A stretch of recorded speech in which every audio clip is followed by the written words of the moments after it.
ಚಳ್ಳಕೆರೆ ನಗರದ ಎಪಿಎಂಸಿ ಮಾರುಕಟ್ಟೆ ಆವರಣದಲ್ಲಿರುವ ರೈತ ಸಮುದಾಯ ಭವನ ಖಾಸಗಿ ವ್ಯಕ್ತಿಗಳಿಗೆ ನೀಡಲಾಗಿದೆ ಎನ್ನುವ ಆರೋಪ ಹಿನ್ನೆಲೆ ಇತ್ತೀಚೆಗೆ ತಾನೇ ಎಪಿಎಂಸಿ ಆಡಳಿತ ಕಚೇರಿಗೆ ಭೇಟಿ ನೀಡಿದ ಉಪ ವಿಭಾಗಾಧಿಕಾರಿ ಕೆಜೆ ಕಾಂತರಾಜ್ ದಾಖಲೆಗಳನ್ನು ಪರಿಶೀಲನೆ ಮಾಡಿದ್ದಾರೆ.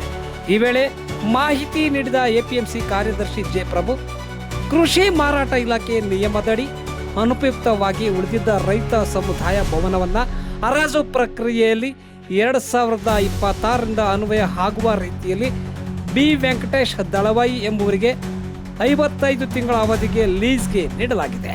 ಇದರ ಬಾಬ್ತು ಮಾಸಿಕ 34,000 ಕಟ್ಟಬೇಕು, 11 ತಿಂಗಳಿಗೊಮ್ಮೆ ಲೈಸೆನ್ಸ್ ನವೀಕರಣ ಮಾಡಿಕೊಳ್ಳಬೇಕು, 33 ತಿಂಗಳಿಗೊಮ್ಮೆ ಮಾಸಿಕ ಬಾಡಿಗೆ ಹಣದಲ್ಲಿ 5% ಹೆಚ್ಚಳ ಮಾಡುವ ಷರತ್ತುಗಳು ವಿಧಿಸಿ ನೀಡಲಾಗಿದೆ ಎಂದು ಮಾಹಿತಿ ನೀಡಿದರು.